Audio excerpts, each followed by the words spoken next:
Bonjour à toutes, bonjour à tous, bienvenue dans ce nouveau Read Club. Ce n'était pas annoncé ou quasiment pas. Aujourd'hui, on va parler d'Aphrodite 9 que vous connaissez sûrement parce que c'est réputé pour être le nouveau petit bijou de David Finch. Ouais. Pas uniquement, puisqu'on apprend dans la petite préface qui est au début que c'est une idée à la base de Joe Benitez, que Joe Benitez avait tellement d'idées dans ses tiroirs qu'il ne savait pas tout utiliser, et donc David Finch est tombé sur cette idée et lui a demandé s'il ne pouvait pas lui céder, parce que lui avait envie vraiment d'en faire un truc chouette. On apprend aussi que même si David Finch est noté comme étant à la création, au scénario et au dessin, on a quand même David Wald qui est à la création et au scénario avec lui, même si c'est David Finch qui tire le plus gros du travail. Aphrodite 9, à l'époque, aux États-Unis, c'est sorti sur Image Topco. Pourquoi je dis Image Topco? Si ça vous intéresse, je peux développer ça dans une vidéo. Notamment, j'ai trouvé plein de comics d'Image Topco et autres de mon grenier. Mais voilà, il faut savoir qu'Image Comics, c'est une coopérative, si on peut dire un petit peu comme ça pour vous situer, qui a été créée au moment où des Tom McFarlane, des Silvestri, des Jim Lee ont quitté Marvel et donc ont fondé Image Comics, qui avait pour but de chapeauter, d'être la coopérative de plein de petits éditeurs indépendants, dont notamment Topco, qui lui avait été créé, pour ainsi dire, par Marc Silvestri. D'ailleurs, Marc Silvestri signe ma couverture ici à 150 exemplaires uniquement. Et c'est nous, chez qui on retrouve ça, aux éditions Réflexion.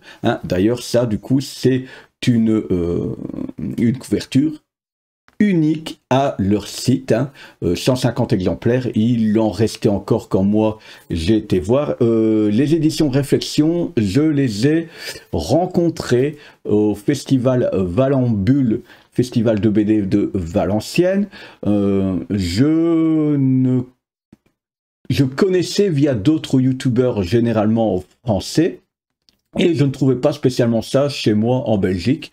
Et donc là, en allant au festival, j'y allais pour différents dessinateurs, pour voir un petit peu l'ambiance. Et là, hop, bannière Réflexion, donc je me suis approché. Et puis, j'ai découvert que c'était quand même vraiment une petite maison d'édition familiale, puisque pour ainsi dire, c'est un rêve de monsieur d'éditer des comics et de pouvoir proposer des comics des années 90 qu'il aimait beaucoup, notamment du Image Comics, où il propose du Cyberforce, du Hunt. Moi je les ai commandés, ça doit arriver chez moi.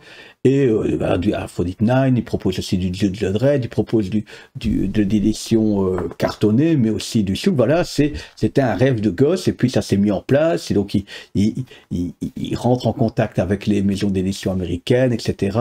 Il fait traduction lui-même, et puis c'est madame qui gère un peu, si j'ai bien compris, tout le merchandising, etc., la communication, tout ça, voilà. Donc c'est vraiment très familial. D'ailleurs, il y avait monsieur, madame, et leur fille qui était là en train de tenir le stand. Donc on a pas mal échangé, j'ai apprécié, et du coup j'ai décidé de faire un premier achat un peu plaisir, pour un peu de soutien, et puis on a bien échangé. Donc ici, moi j'ai commandé sur leur site internet, mais comme je vous l'ai dit, Cyberforce, qui serait une intégrale en 5 tomes, et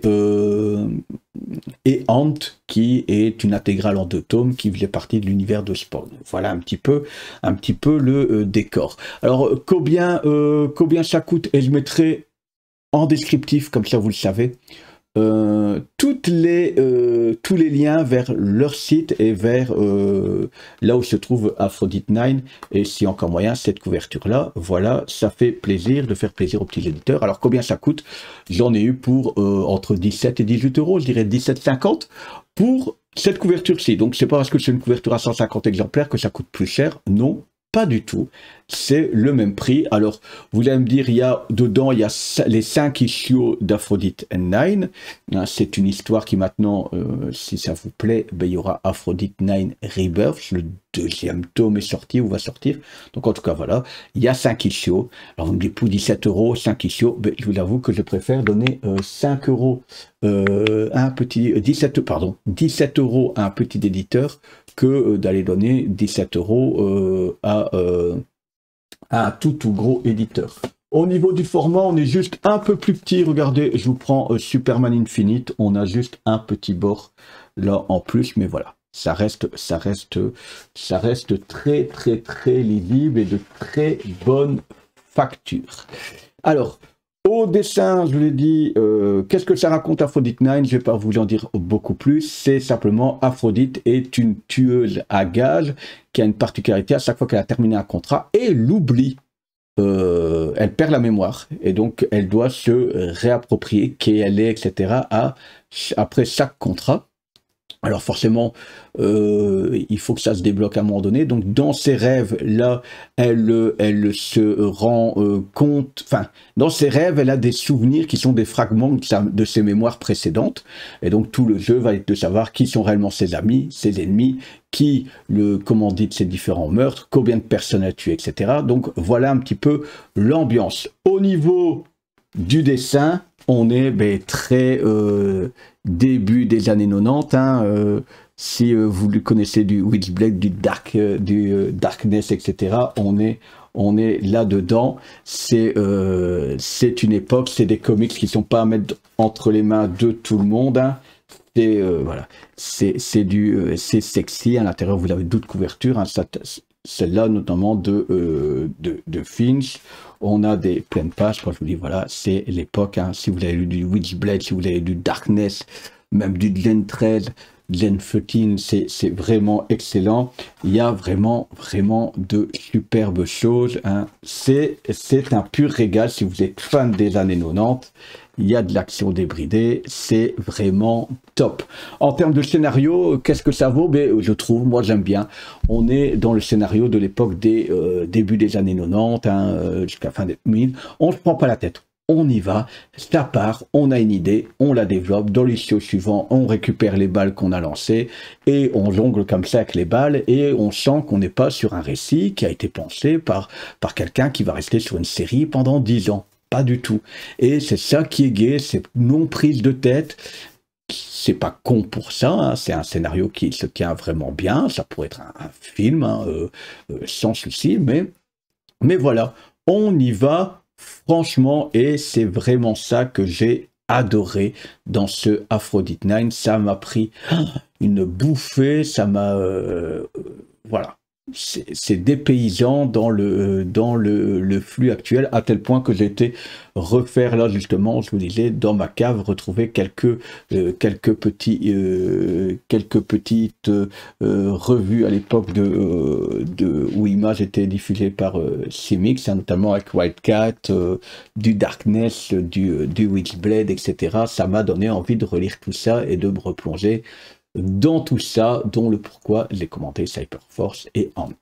Voilà, j'ai pas envie de vous en dire plus. Si vous avez adoré la période Image Comics, là, début des années 90, entre 90 et 2000, hein, Image Comics fondée en 92, et donc ça arrive aux environs de 95 chez nous, mais voilà, revoilà une bouffée de nostalgie. Aphrodite Nine, foncez, encore une fois, en description, je vous mets les liens vers chez Réflexion. Dites-moi aussi, tant on parle de réflexion, si ça vous intéresse, que je vous présente un petit peu les petites choses que j'ai ressorties de ma cave, et de refaire un petit topo Image Comics, même si ça ne sera pas un grand cours d'histoire, mais pour vous remémorer un petit peu ça, pour déblayer tout ça, simplement pour un peu tourner les pages, je refaire un bon coup de nostalgie là au fait de Noël. J'ai pas envie de faire une vidéo, je vous dis tout de suite, les meilleurs achats pour Noël, bidule machin, il y en a tellement qui le font, je vous laisse aller voir chez les autres, mais un petit côté Madeleine de Proust, nostalgie enfantine, ambiance de Noël, voilà, Image Comics. Si ça vous dit, n'hésitez pas à me le dire en commentaire. Je vous mettrai peut-être un petit sondage pour tout ça. Voilà. Encore un grand merci, c'est tout pour moi aujourd'hui. Encore un grand merci à tous ceux qui partagent, à tous ceux qui like, à tous ceux qui s'abonnent. Bienvenue dans le Read Club. On se retrouve tout bientôt pour un prochain Read Club. Ciao, ciao.